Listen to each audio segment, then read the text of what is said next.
Hello, hello. Welcome to the Smart to Move booth. My name is Michael Dutro. I am known as the Force Plate Guy on Instagram, sometimes begrudgingly, sometimes I like that title. But today I am talking about how we are connecting ground reaction forces to club delivery, because a lot of us are golf coaches here and we are constantly trying to fix club delivery. So some of you might ask, what are some of the common issues that we see with club delivery? I've got Macaulay right here, so we'll ask him, what do you see issues with club delivery on a daily basis? Too steep in the downswing. How about too shallow? Anybody see too shallow? A lot of right side bend. Okay, who here? Yeah, not enough loft, dynamic loft issues, closed faced, open face.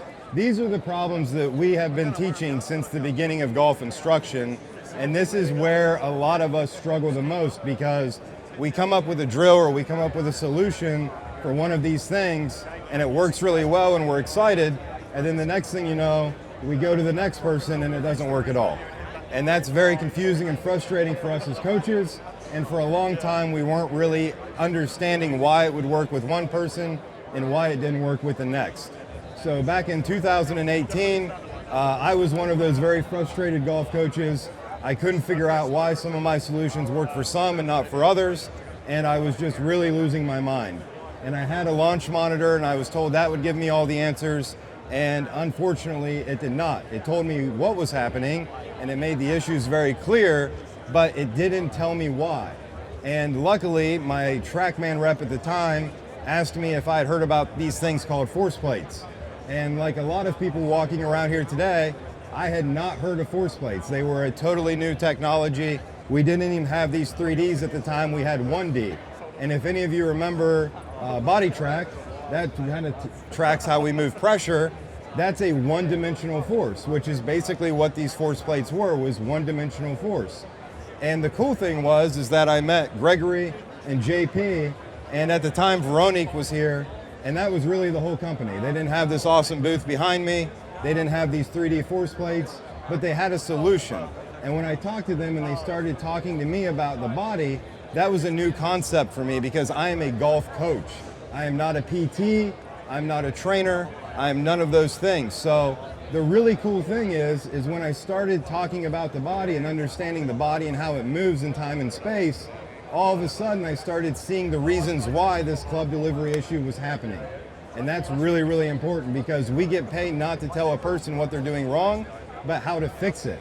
So if we don't know how they're getting there, how are we going to be able to help them stop doing the thing they want to desperately stop doing? So luckily in 2019, Gregory was nice enough to introduce me to Mr. Mike Adams, who was here presenting earlier today. And Mr. Mike Adams told us one thing. He said you need to invest in yourself and you need to ask better questions. That was the whole idea behind the 2019 BioSwing Dynamics Summit, which I was fortunate enough to attend. So I went back to Ann Arbor, Michigan, where my facility is, and I called Gregory and I said, send the 3Ds. And he said, but Michael, you're not ready. And I said, no, I'm gonna be just fine. And he was right, I was not ready. And it probably took me close to 1.5 to 2 years before I really started understanding forces and torques in 3D. So the cool thing is that now we have all this education, we have multiple force plate companies, there's people making content, sharing information, and now it's much easier to get up to speed with this than it was back then when we didn't have anybody to talk to. So the cool thing is that now we have 3D, and a 3D readily available. So if you haven't seen it yet, we've got the 3D mobile plates, which I use when I'm on the road, and they are amazing, because not only do they give us the same information as these original 3D plates that I had, but they run on an iPad, so no more wires, no more issues of having to lug around a bunch of crates. Very, very affordable, very, very easy to use, very mobile, and once again runs on an iPad, and everybody probably already has an iPad, so you don't have to buy a $3,500 PC gaming laptop to run these force plates, which makes it very, very nice and much more affordable for us as golf coaches. So getting into how we use the plates to actually help club delivery is kind of what I'm here to talk about today.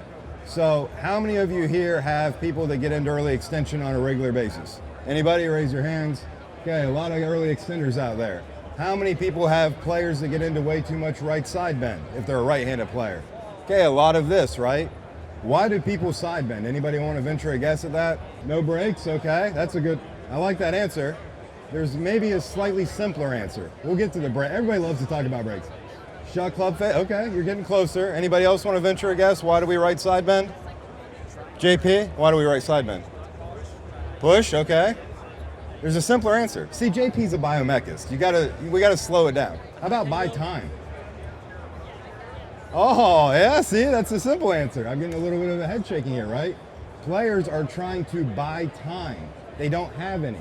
And the reason they don't have any is because they are late. And to your point, they don't have any breaks because they're so late. So long story short, one of the amazing things about force plates is it allows us to understand how good did our player do generating energy into the system early enough to be able to get it out of the system. So Mr. Mike Adams was a huge inspiration to me, a huge mentor to me, and I'm sure a lot of you have heard him talk about front post style players, center post style players, rear post style players. I agree with what Mr. Adams is saying, and I have seen all three. However, I would add one caveat. I'm not disagreeing with him, just adding two. But I believe, and I think a lot of people who have force plates and have done the research and looked into this believe, that we have got to get a minimum of 75 to 80% of our available pressure loaded into our trail side by the time we get to parallel in the backswing. So if you're taking notes, I got a note taker. I love this guy. He's my new favorite. Okay, we got to get 75 to 80% of our available pressure into our trail side. Now, with that being said, how many people here work with a player who slides way too much in the backswing? Any of those? What are they trying to do? They're trying to get the pressure into their trail side. Now, if you don't have force plates, that's kind of a difficult thing to figure out. Are they loading or are they sliding? Because they look very similar sometimes. But with the force plates, we're able to look at how much pressure we're loading into that trail side, which is very, very important. So we talk a lot about ground reaction forces. That's kind of the hot topic in golf instruction these days. But we have to think about this a little bit differently. We're talking about a reaction. It is difficult to ask somebody to react a certain way. If I say, don't think about Santa Claus, what pops in your head? It's difficult to teach this way because Santa Claus pops in your head. So instead of thinking purely about the reaction and trying to change the timing of the reaction, what about the action? So what would be the action force in the golf swing? Anybody want to venture a guess? If we're trying to create an action, the action is actually loading the pressure into the trail side. That is key. So when I teach people, I do not talk about trying to create the reactions. I talk about trying to create the action. And the action is getting that pressure into the trail side by arms parallel. I'm going to say arm just because it could be a lefty or a righty.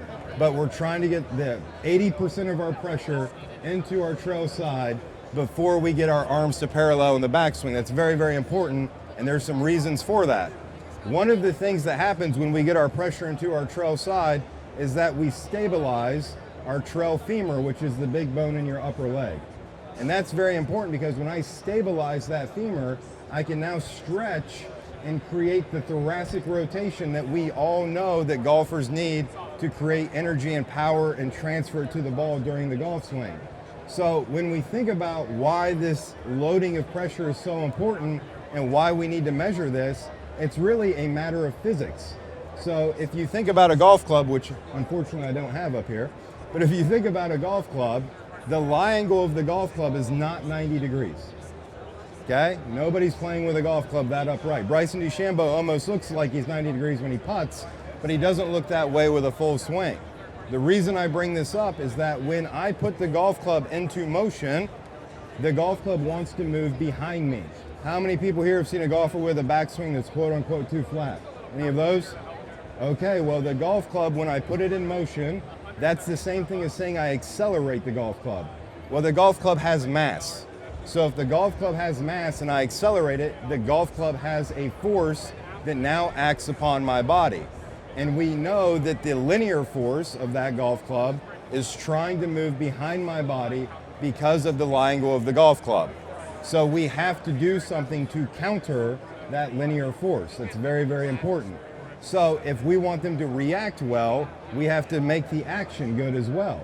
So that's why we have to counter that linear force. We also have to think about the torque situation. So if you think about the golf club and how it's mounted to the golf club, it's mounted at the hosel, which is in the heel of the club. Well, the toe has a lot of mass, so the face or the head is always trying to rotate about the shaft. So when we think about that situation, what's the club want to do as soon as I put it into motion? The face wants to open. So I have a golf club that wants to go behind me. I have a face that wants to open. That's what happens, and that's the physics if I don't do anything to counter that. When I load into my trail side, not only am I trying to get my available pressure into my trail side and transfer it from my lead leg to my trail leg, but I'm also having to use the internal forces of my body to counter what the golf club's trying to do. If I happen to get the golf club moving behind me with an open face, what do I have to do in the downswing? I have to steepen it, right? Okay, and then what do I have to do with the face if the face is opening in the backswing? She's great. You have to close it, right? Absolutely. So with that being said, if I have to close the face and I have to steepen it, what am I going to have to do to buy time to try to shallow that back out? Side bend, early extend, all of these things that we're trying to treat as golf coaches. Now, when we are using video or we're using a launch monitor, we don't know if they're loading enough into their trail side. We don't know if they're getting that minimum 80% back there. And that's why it's so important for us to be measuring and not guessing. I'm stealing a line from Mr. Adams once again. But we want to measure and not guess, which is very, very important. So by measuring these things, we can start understanding what's happening in 3 dimensions in time and space, which is very, very important for us as golf coaches. So we now understand that we have to be able to load the pressure into the trail side. But we're only talking about pressure, and we've had Body Track for years that's been able to measure pressure. So what about the actual ground reaction forces? Well, if I actually put some energy into the system by loading, what am I going to have to do? I'm going to have to unload. And that's where we start seeing our reaction forces show up. So we all know, because it's been beat to death now, that we have to move back to our left, we have to twist, and we have to stand up. But if we never did anything in the backswing, if we just kind of took it real slow in the backswing and didn't put any energy into the system, and I want to hit the ball far, what am I going to have to do from the top of the swing? Well, I'm going to have to try to create energy. And now by trying to create the energy at the top of the swing, I'm super, super late. So does anybody know when we should start moving back towards the target? That's a great way to put it. I'm going to steal that, just so you know. I'm going to put that in my notes. So he said it when the club is the farthest away from the target. I would say when the arms are parallel is roughly that time. So if we get our arms over here, the best movers in the world, the farthest long drive hitters in the world, when the club's here, they're already starting to move back to that left side. So I'm going to have everybody do a little fun experiment with me. If you want to help every golfer you coach gain speed, this is what you're going to do with them. You ready? Very, very simple. You're going to just go ahead and stand there. Make sure you have a little bit of room. Don't smack anybody. We're going to move our arm a little bit. But what we're going to do is we're going to take our right hip, trail hip, sorry, I don't know if everybody's a right-handed player, but everybody take their right knee and kind of collapse it towards the middle for me. If you feel more pressure under your right foot, you're doing it correctly. You should also feel your whole foot into the ground. So if you're only feeling the inside, you've got a little too much roll going on. So we're just going to put our knee into the ground like that. Perfect. Hold your trail hand in front of you, okay? And we're going to move our trail hand back like this. So we're going to put those two moves together. So we're going to move our knee in and move our hand back simultaneously. And tell me what you feel in your trail side. What do you feel? You feel some stretch, some load? A lot of good things, right? Now here's a fun one for you. Not one person here that I've seen took their right hand and went like that. And we're all treating that on a regular basis with our coach or with our players on our lesson tee. Is that players want to get the club working in much too quickly, but when I turn my hip in and move my hand back, I'm starting to not only create some stretch in the myofascial system, I'm creating some load in the trail leg, but more importantly, I'm putting energy into the swing. Does anybody know when we put the energy into the swing? Anybody? Come on. Do we put it up here? Absolutely, right? So we're putting energy into the ground before the club even moves. And we do know from a lot of research in the time that we've had these force plates available to us that generally our really big ball speed, big club speed guys, when we look at them on the force plates prior to the club moving, we're seeing something go on. So I'm sure a lot of you have heard of Kyle Berkshire, long drive guy. He's kind of really well known for the rocking, right? But he gets it rocking before he gets it going. And what he's doing is he is literally getting that pressure moving quickly to the right so that he can turn it around and get it moving back to the left. Because if you're a long drive guy, you don't want a ton of right side bend, because I think one of those guys might pop in half, especially if they look like some of our juniors who don't do a great job of loading into their trail side. So we want to make sure we're getting the energy into the system early, and then that gives us time in the transition to use the ground and create the reaction forces that we all talk about, whether that be horizontal force, whether that be vertical torque or vertical force. We have to set the stage for these things to happen. One of the biggest things that I've learned in my time using force plates, and one of the things that I have never, ever been able to see with my naked eye, is this thing called AP forces. Has anybody heard of AP forces? Anybody know what AP forces look like? Somebody show me, yeah. So if you've seen it on Instagram, it's really cool. I live in Michigan. It's really cold right now. I'm glad I'm here. But if you've been on Instagram, you'll see a video of a golfer on ice. And when he goes to swing the club, his feet go like that. That is essentially AP force. It's very, very important. The reason that so many golfers are struggling, quote unquote, steep and over the top is because they have their AP forces in reverse. I'll say that one more time. One of the biggest reasons that golfers struggle is a lot of them have their AP forces in reverse. So instead of getting to the top and going like this and having somewhere for the club to move, what they tend to do, especially if they have a background in baseball, because baseball is different than golf from a motion perspective, is they tend to get going this way. They're trying to clear the lead hip. We've heard about that for years. And with the force plates, we're now able to understand clearing the lead hip and what that means. But what's important is not the movement, it's the force that leads to the motion. So for a lot of golfers that struggle, what you'll find is that they have very weak lead foot AP force positive towards the ball. And that's really, really important because we want to definitely rotate and stretch through the shot. However, if my whole left side spins out, I'm moving into extension, and now I can't rotate very well, and now I kind of get stuck, and we start seeing excessive right side bend. So that's one of the other amazing things that we get out of these force plates, is being able to not only look at horizontal force, torque, and vertical force, is we also can look at this AP force and start matching it up. And what I've seen is that with a lot of our players at my academy is AP force really tends to be the missing ingredient for them.